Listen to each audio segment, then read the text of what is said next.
नमस्ते। चलिए, आज एक ऐसी अनदेखी ताकत की बात करते हैं जो हमारी पूरी दुनिया को कह सकते हैं चलाती है। हाँ, बिल्कुल सही। हम बात कर रहे हैं इलेक्ट्रिक चार्ज की। तो ये जो सारे सवाल है ना, इन सब का जवाब एक ही जगह आके रुकता है, इलेक्ट्रिक चार्ज। तो चलिए इस पहेली को सुलझाते हैं एक एक करके। तो देखिए हम क्या क्या देखने वाले हैं। सबसे पहले उन छोटी मोटी चिंगारियों और झटकों की बात करेंगे। फिर देखेंगे कि चार्ज कितने तरह के होते हैं और उनके नियम क्या हैं। फिर हम देखेंगे कि इस फोर्स को नापते कैसे हैं। और आखिर में हम बात करेंगे एक ऐसे अदृश्य फील्ड की जो सब कुछ कंट्रोल करता है। ठीक है, तो शुरू करते हैं पहले भाग से। हम सब ने इलेक्ट्रिक चार्ज को अपनी जिंदगी में महसूस किया है ना? चलिए उन्हीं अनुभवों से बात शुरू करते हैं। अब देखिए, स्वेटर उतारते वक्त वो चट चट की आवाज़ या फिर सूखे मौसम में गाड़ी का दरवाज़ा छूने पर लगा हल्का सा शॉक, और तो और आसमान में कड़कती हुई बिजली। ये सब सुनने में तो बहुत अलग अलग लगते हैं, है ना? पर मज़े की बात यह है कि इन सब के पीछे वजह एक ही है, जमा हुए इलेक्ट्रिक चार्ज का अचानक से निकल जाना। सारा खेल कह लीजिए स्टैटिक इलेक्ट्रिसिटी का है। तो ये तो साफ हो गया कि इन सब घटनाओं का हीरो या विलेन जो भी कहें वो इलेक्ट्रिक चार्ज है। पर कहानी में एक ट्विस्ट है। साइंटिस्ट्स को पता चला कि ये चार्ज सिर्फ एक ही टाइप का नहीं होता। और इसकी खोज की कहानी भी बड़ी दिलचस्प है।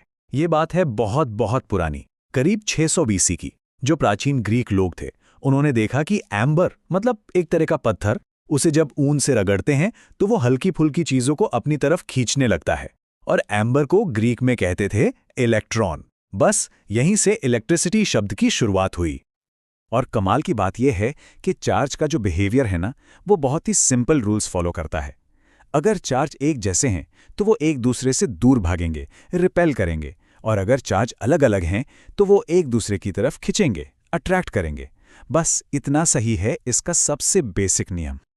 तो ये जो प्रॉपर्टी है ना, जो इन दो तरह के चार्जेस में फ़र्क करती है, उसे कहते हैं पोलैरिटी। और इसका क्रेडिट जाता है बेंजामिन फ्रैंकलिन को। उन्होंने ही इन्हें वो नाम दिए जो हम आज भी इस्तेमाल करते हैं, पॉजिटिव, प्लस और नेगेटिव, माइनस। कितना आसान कर दिया ना। अच्छा, तो सवाल ये उठता है कि ये चार्ज आता कहाँ से है? क्या ये बनता है? नहीं, बिल्कुल नहीं। चार्ज कहीं से पैदा नहीं होता।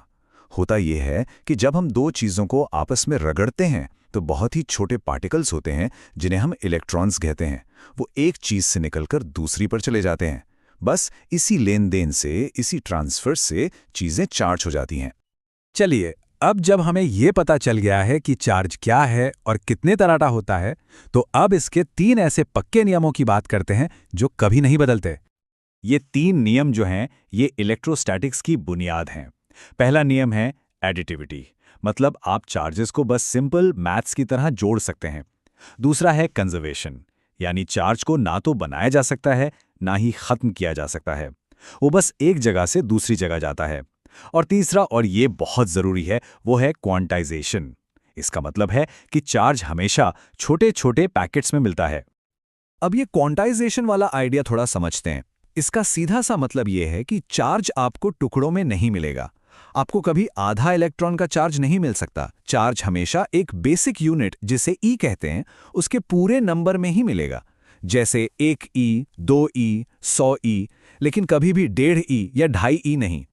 तो सवाल उठता है कि अगर चार्ज ऐसे पैकेट्स में हैं, तो हमें रोजमर्रा की जिंदगी में ये महसूस क्यों नहीं होता? इसकी वजह यह है कि ये जो ई की वैल्यू है ना, वो बहुत ही ज्यादा छोटी है। इससे ऐसे समझिए जैसे डॉट्स से बनी हुई कोई लाइन हो। अगर आप बहुत दूर से देखेंगे तो वो आपको एक सीधी कॉन्टिन्यूअस लाइन ही दिखेगी, है ना? चार्ज के साथ भी बिल्कुल ऐसा ही है। ठीक है, तो हमने ये समझ लिया कि चार्ज एक दूसरे पर फोर्स लगाते हैं। पर अब अगला सवाल ये है कि ये फोर्स कितना होता है? इसे हम नाप कैसे सकते हैं? क्या इसका कोई फॉर्मूला है? हाँ, बिल्कुल है। और इसका जवाब दिया कूलम ने अपने मशहूर नियम से। कूलम का नियम हमें एक बहुत ही पावरफुल मैथमेटिकल टूल देता है। ये बताता है कि दो चार्जेस के बीच लगने वाला फोर्स उनके चार्ज के प्रोडक्ट के डायरेक्टली प्रोपोर्शनल होता है और उनके बीच की दूरी के स्क्वायर के इनवर्सली प्रोपोर्शनल होता है। मतलब चार्ज ज्यादा तो फोर्स ज्यादा, और दूरी ज्यादा तो फोर्स तेजी से कम। लेकिन ये फोर्स है कितना मजबूत? मतलब कितना पावरफुल है ये? इसको समझने का सबसे अच्छा तरीका है कि हम इसकी तुलना एक और फोर्स से करें, जिसे हम सब जानते हैं, ग्रेविटी यानी गुरुत्वाकर्षण। अब जरा इस नंबर पे नजर डालिए। एक प्रोटॉन और एक इलेक्ट्रॉन के बीच जो इलेक्ट्रिक फोर्स होता है वो ग्रेविटेशनल फोर्स से 10 के आगे 39 जीरो उतना गुना ज्यादा मजबूत है। ये नंबर इतना बड़ा है कि इसे इमेजिन करना भी मुश्किल है। इसका मतलब साफ है, एटम के लेवल पर ग्रेविटी की कोई पूछ ही नहीं है। वहां सिर्फ और सिर्फ इलेक्ट्रिक फोर्स का ही राज चलता है।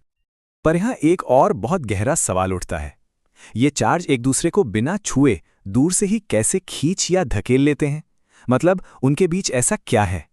इस सवाल का जवाब हमें फिजिक्स के एक और बहुत ही सुंदर और गहरे कॉन्सेप्ट की तरफ ले जाता है। इस पहेली को सुलझाने के लिए साइंटिस्ट्स ने इलेक्ट्रिक फील्ड का आइडिया दिया। इसको ऐसे सोचिए कि हर चार्ज अपने चारों तरफ स्पेस में अपना एक असर, एक फील्ड बना लेता है, और जब कोई दूसरा चार्ज इस फील्ड के अंदर आता है तो उसे एक धक्का या खिंचाव महसूस होता है। यही वो फोर्स है। और ये सिर्फ कोई हिसाब किताब लगाने की ट्रिक नहीं है। इलेक्ट्रिक फील्ड को एक असलियत माना जाता है। ये सोर्स चार्ज की अपनी प्रॉपर्टी है। ये इस बात को भी एक्सप्लेन करता है कि फोर्स को एक जगह से दूसरी जगह पहुंचने में टाइम क्यों लगता है। और तो और ये अपने साथ एनर्जी भी लेकर चल सकता है। ये कमाल का आइडिया सबसे पहले माइकल फैराडे ने दिया था। तो देखिए, हमने शुरू कहाँ से किया था? एक छोटी सी चिंगारी से। और हम पहुंच कहाँ गए? एक ऐसे अनदेखे फील्ड तक जो हर जगह मौजूद है, पूरे स्पेस में। यह हमें सोचने पर मजबूर करता है कि अगर ये अदृश्य फील्ड जो इतने सिंपल चार्जेस से पैदा होता है इतना ज्यादा पावरफुल है, तो इसके अंदर और न जाने कौन कौन से राज छिपे होंगे।